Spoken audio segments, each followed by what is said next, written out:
इनको हिंदू मुसलमान के बीच में दंगा भड़काने, इसका भी राजनीतिकरण, बीमारी का भी सांप्रदायिकरण करने से फुर्सत नहीं था कि मजदूरों की दुर्दशा को देखा जाए। और जिसका नतीजा ये हुआ कि भूख से मरने से आजिज होकर के जब सारे मजदूर घर से बाहर निकले, कहा कि कोई सरकार साधन नहीं कर रही है तो हम पैदल ही जाएंगे, और लोग वह हजारों हजार किलोमीटर पैदल निकल गए मजदूर अपने अपने घरों को जाने के लिए।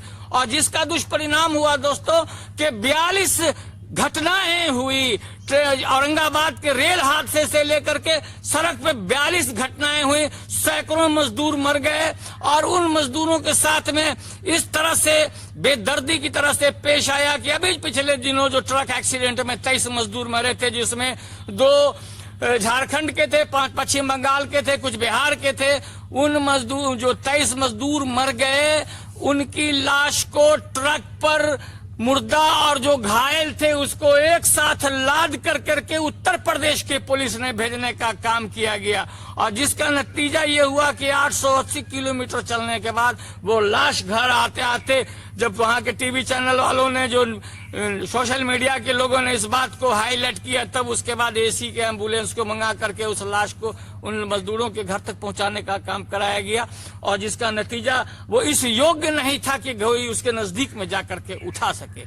ये हालत हो गई। घोषणा करने के लिए तो बहुत बड़ी बड़ी बात सरकारें कर रही हैं। अभी मोदी जी ने घोषणा किया कि हम 20 लाख करोड़ का पैकेज देंगे आम गरीब गुरबा के लिए, जो मजदूर क्लास के लोगों के लिए। क्या पैकेज उसके अंदर में है? 5 किलो आटा, 5 किलो चावल या 1 किलो दाल। और जो जनधन योजना में इन्होंने जो 500 रुपया दिया था, वो इनके 20 लाख करोड़ के पैकेज में शामिल है। और वो भी जो इस लॉकडाउन पीरियड में दे दिया गया। बाकी जो ये अपने कोटा में रखे हैं कि हम जो ठेला चलाता है मजदूर, जो ठेला पर रेडी चला रहे पर जो कारोबार करते हैं, हम उसको लोन देंगे, इसके मार्फत उनकी आर्थिक स्थिति को हम बेहतर करेंगे। तो उन रेडी वालों में भी जो देश की जनसंख्या लगभग जो सिर्फ रेडी पर जो बेचते हैं वो लोग 2 करोड़ से ऊपर लोग हैं। उसमें इन्होंने महज 50 लोगों का 50 लाख लोगों को टारगेट में रखा है। उनको आर्थिक सहयोग देंगे क्या? ब्याज पर देंगे पैसा।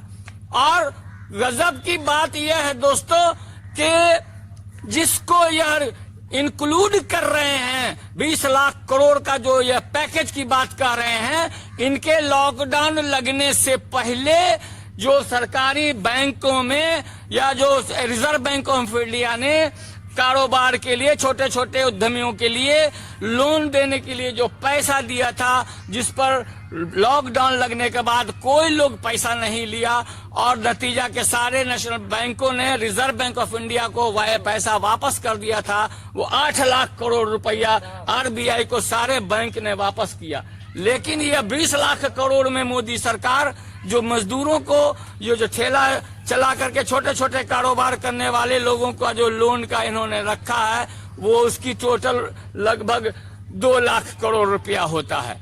और वो 2 लाख करोड़ हमें यहाँ पर हास्यास्पद लगता है कि आपके 20 लाख करोड़ में ये सब शामिल है जनाब। जब 8 लाख करोड़ रुपया वापस ले लिया गया, जिस देश को आपने बिना कहे सुने, बिना कुछ बताए आप लॉकडाउन लगा दिए, आज उस देश के अंदर में कौन आदमी हिम्मत करेगा आपका पैसा लेकर के कारोबार खड़ा करने के लिए?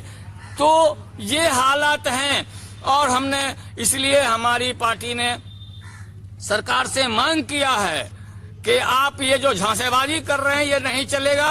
आपको पूरी ईमानदारी के साथ में जो प्रवासी मजदूर हैं उनको घर तक पहुंचाने का काम हो जाना। आज की तारीख में सबसे बड़ी समस्या है कि प्रवासी मजदूरों को घर पर पहुंचाने का। लेकिन क्या हो रहा है?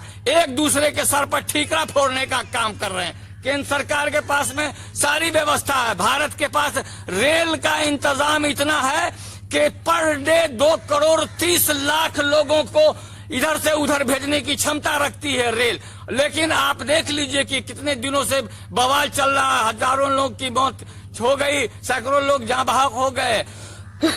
और ये अभी तक रेल चला रहे हैं और इनके नेता लंबी लंबी लफाजी हाँक रहे हैं। जबकि भारत सरकार चाहे तो महज 2 दिन के अंदर में पूरे देश से जो प्रवासी मजदूर हैं उनको उनके इलाके में भेज दिया जा सकता है। लेकिन ये सारा काम नहीं हो रहा। इसलिए हम लोगों ने बाध्य होकर करके सरकार पे दबाव बनाने के लिए कि भारत सरकार मजदूरों के साथ में इंसाफ से पेश आए, उनको उनके घरों तक पहुंचाए। जब तुम खाना नहीं दे सकते हो, तुम्हारे हुक्म के पर वहां जिस कंपनियों में काम करते हैं, जिस ठेका पर काम करते हैं, जहां भी जो लोग काम कर रहे हैं, उनको जन बोन नहीं मिल रहा है, तो वो क्या बाल बच्चे के साथ भूखे मरेंगे? तो कम से कम इतना जरूर करो कि उन्हें उनके गांव तक पहुंचा दो, ताकि वो अगर, चूंकि एक बात तो ये है कि बाहर में कोरोना का डर और अंदर में भूखे मरने का डर, घर में पैक रहेगा तो भूख से मर जाएगा, बाहर निकलेगा कोरोना से मरेगा। तो जब मरना ही है तो अपने घर पे आके मरे।